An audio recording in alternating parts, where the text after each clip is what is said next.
Today's lesson is 4.2, the quadratic formula. Starting with this lesson and moving on in this unit about quadratics, we are going to be talking about how to solve them. And so we're going to start with the quadratic formula. To solve a quadratic with the quadratic formula, your quadratic equation must be in standard form and you must set it equal to 0. The only rule is that your value for a cannot equal 0.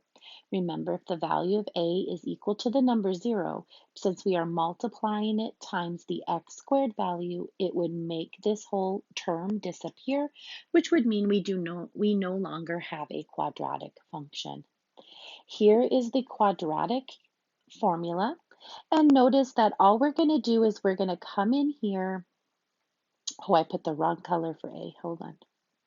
We're just going to come in here and we're going to place all the a values in the denominator and after the 4. We're going to place the b value after the negative and right inside the square root, and we're going to square it.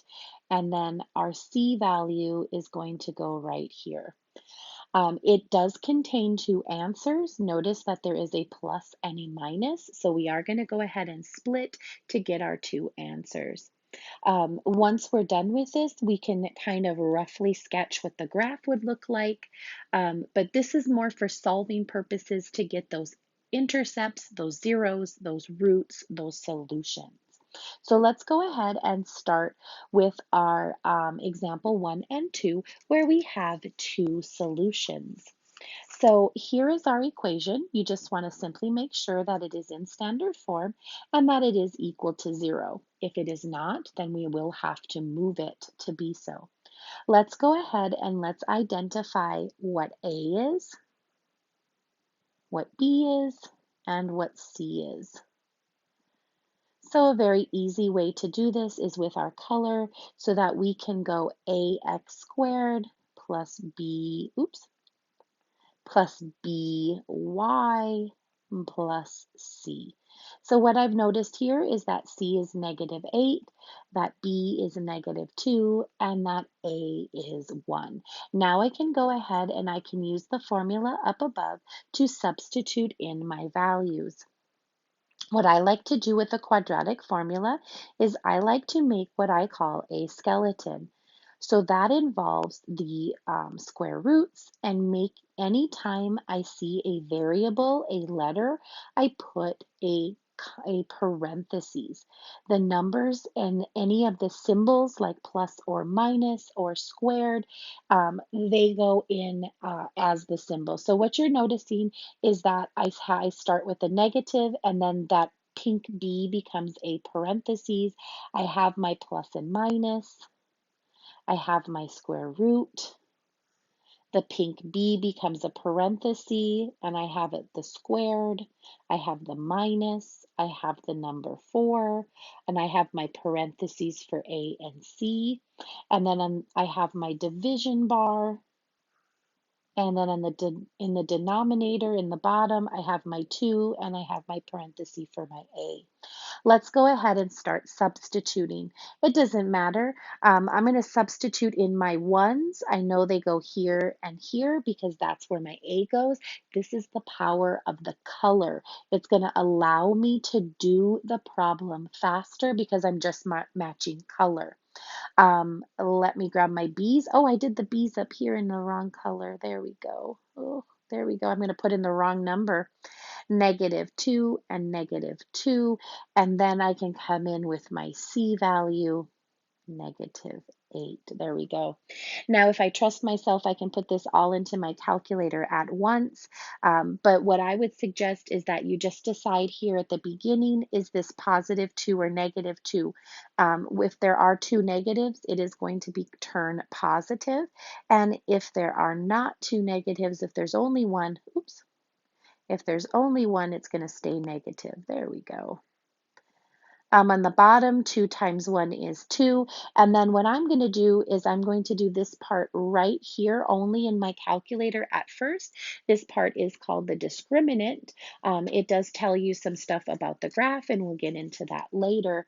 But I just start with this parentheses and I end with this parentheses. I ignore the square root. So the square root, I'm just going to pretend like it's not here right now. And I end up with 36. And so now what I'm going to do is I'm going to put the square root of 36 into my calculator to see if I know what it is, and it is 6. If I get a decimal, then I would leave it as the square root of 36. I'm going to go ahead and I'm going to split my answers now. I must split them in two. I'm going to grab a positive one and I'm going to grab, let me grab a different color, a negative one. So in this first one, actually, let me change it to this. There we go. In this first arrow, I'm going to do the plus. In this first arrow, I'm going to do the plus. So I'm going to say 2 plus 6 divided by 2. That's 12 divided by 2. My first answer is 6. I'm going to go ahead and circle that. There's my first answer. In my second answer, I'm going to take the minus. I'm going to take the minus and I'm going to say 2 minus 6 divided by 2. 2 minus 6 is negative 4. Negative 4 divided by 2 is negative 2. There is my second answer, and I have solved this. Um, oh, hold on a second. No, I did not. Let's go back and fix that. 2 plus 6 is not 12. 2 times 6 is 12. 2 plus 6 is 8. There we go. And 8 divided by 2 is 4. There we go. So I could write my answers as x equals 4 and x equals negative 2. It just depends on how I ask the question. Do you have to have a positive and a negative answer? No, but a lot of times you will have a positive answer and a negative answer. All right, let's go ahead and take a look at our second one over here. Once again, we just need to come through and we need to identify A. Remember, A is right here, 3. Let's identify B. B's right here in front of X. It is positive 5. And then let's identify C. C is the constant by itself. We're in standard form. We're equal to 0. Let's go ahead and set up um, our formula. So remember, it's always a good idea to grab a piece of paper before you go into your calculator. Humans make mistakes, calculators don't. They just do what they're told. So please make sure that you take the time to put the numbers in their proper spaces. The color is going to allow me to see that the 3's go here and here, that the 5's go there, and that my last spot is my C value right here. That's the power of the color. It allows me to do it faster and quicker and be a little bit more accurate. All right, that 5 at the beginning looks like it's going to stay negative because there's only one negative. Once again, we're going to put the square root into our calculator. And we're going to end up with 73. And 2 times 3 is 6. At this point, we are going to go ahead and we are going to split into our positive and into our negative values. I would put the square root of 73 in my calculator, but it gave me a decimal. So I'm going to say for the plus, I'm going to put in there negative 5 plus the square root. Oops, it looked good to begin with. There we go. Of 73 divided by 6. Okay, and I could leave my solution like this, or I could go ahead and get the decimal form. I'm going to leave it like this for right now because I'm pretty sure we could do the decimal fairly easy. Negative 5 minus the square root of 73 divided by 6. And these are proper answers. You could leave the answers just like this, or you could put them in and round them to the nearest whatever I ask. All right. So the next one is one solution or no solutions. Let's go ahead and take a look at these. Oh, I wonder what that was. All right. So remember, you want to identify A, which is going to be right here, which is going to be 1. You want to identify B, which is going to be right here. It's positive 6. And you're going to want to identify C, which is always right here. It's going to be positive 9. All right, we are equal to 0, so let's go ahead and get our formula set up.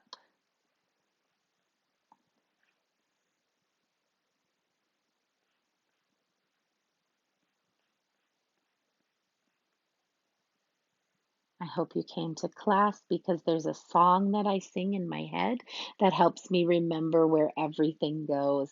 A goes in the bottom and right here.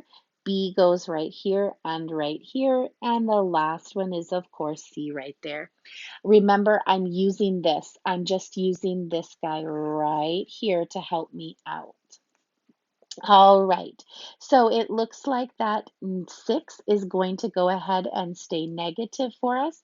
If you trust yourself, you could go ahead and put this all in the calculator at once. I don't trust myself all the time, so I like to do them in bits and pieces.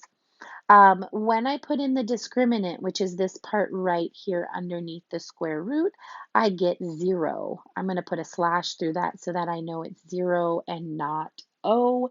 And 2 times 1 is 2.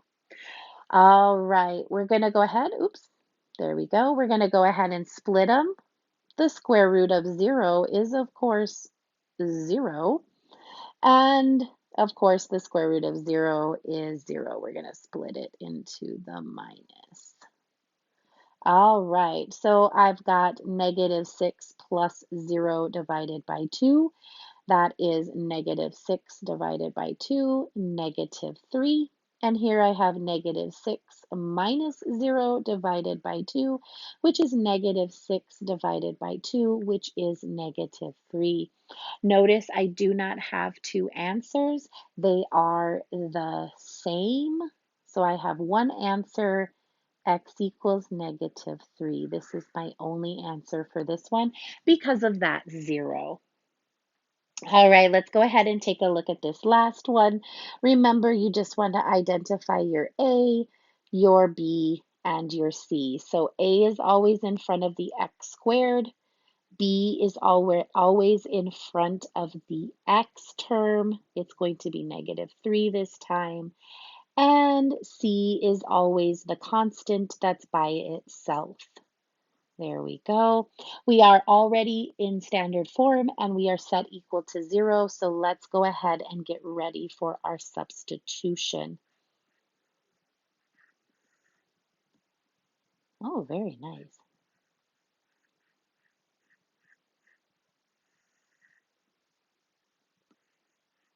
All right, and remember, I can just use that formula, which I already have written down so that I know that the A's go in the bottom and right after the 4. I know that the B's are the first 2 and that the C is the one that is left over. There we go. Remember, if you feel confident with yourself, you can go ahead and put this into the calculator all at once, but I'm going to go ahead step by step. 2 negatives, so this is going to go ahead and become a positive 3. When I do the square root, when I do the discriminant part, which is starting here and ending here, ignoring this, I'm not putting this inside, I end up with negative 31 underneath my square root, and 2 times 2 is 4. Now, when I go to split this, here's what happens. This guy right here, and I'm going to go ahead and highlight it. Let me highlight it in red, actually. This guy right here is going to give me an error message in my calculator. So when I put the square root of negative 31 into the calculator and I press enter, my calculator is going to say error. This means that there is no real solution to this problem. We are going to learn later in this unit that there is a solution to this problem. It is just not a real number. Um, it is imaginary. If you want to see what the graph of this would look like, here would be your x and y axis. Your graph would look something like this. Here is your parabola. It's not touching your x-axis, or it's down like that. Okay, so it's not going to touch this x-axis at all. If we take a look at this graph would be touching the x-axis only right here at -3. That's what this one is saying. And the other ones were showing where the two answers were. Those were your x-intercepts. All right, so you've probably got this down, but what happens when we are not set equal to 0? What happens when we are not set equal to 0? So you've got to make it. You got to keep asking yourself first, is it in standard form? No. Is it equal to 0? No. So you need to make it. You need to move everything to one side and you need to put it in standard form, ax squared plus bx plus c. So here we go. Let's go ahead and move our line down the center. We're going to take everything over to the side with the 4x squared. So we're going to subtract the 7x.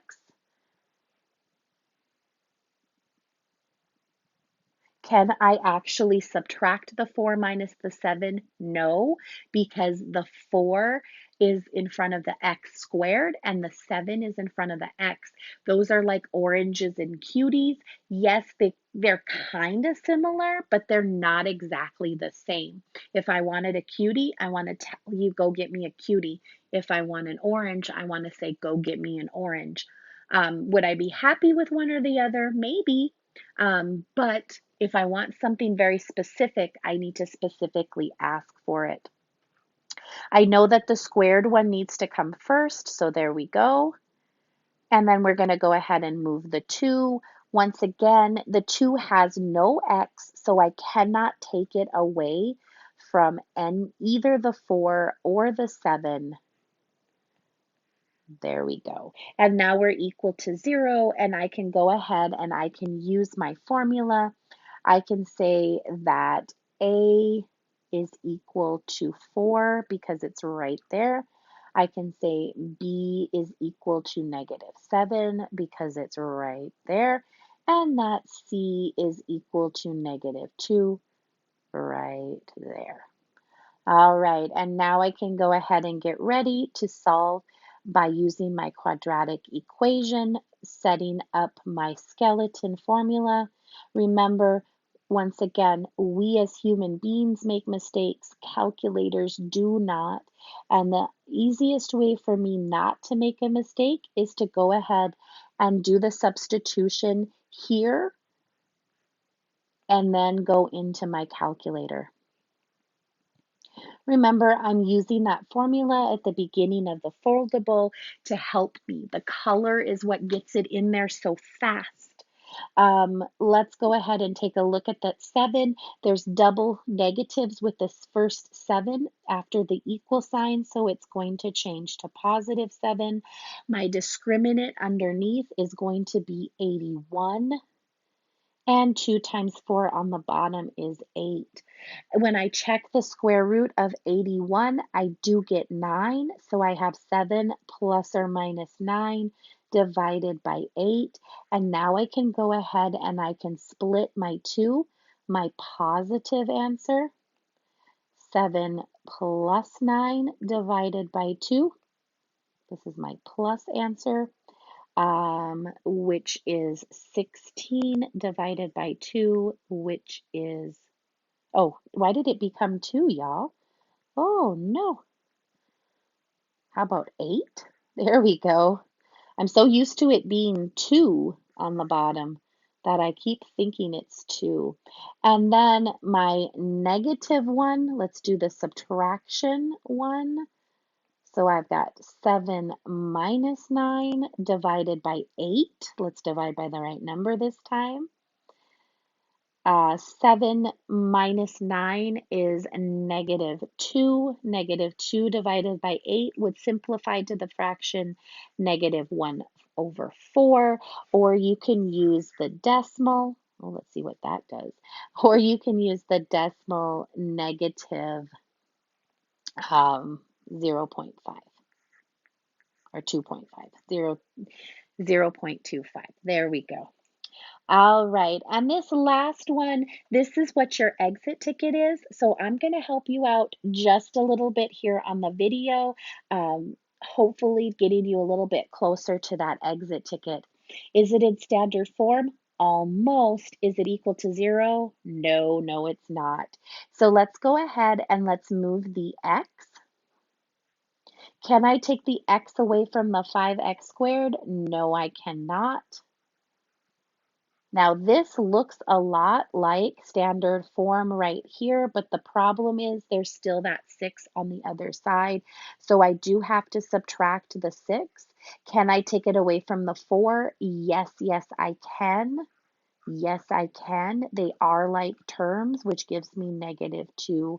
Now we are equal to 0, and we can go ahead and solve. A is going to be the 5 at the front. B is going to be the negative 1 that is with the x. Be careful because you could have thought it was a positive 1 from the beginning, and that is incorrect. And C is negative 2, not 4, not 6, negative 2. I'm going to go ahead and set it up so that I know you guys are going to get it in the calculator properly. Remember, this is your exit ticket today. This is today's exit ticket. There we go. And I'm even going to go ahead on the video here and I'm going to plug in the numbers in the proper spots. What? Oh my goodness. And I'll even help you out one step further. That 1 at the beginning right here, it is going to turn positive because it is a double negative. Underneath the square root in your determinant, you will have the square root of 41, and 2 times 5 is 10. All you guys have to do for me is split it, 1 with the plus and 1 with the minus. It's going to ask you to put it as a decimal. Just remember 4 or more, add 1 more, 5, 5 or more, add 1 more, 4 or less, let it rest. Good luck.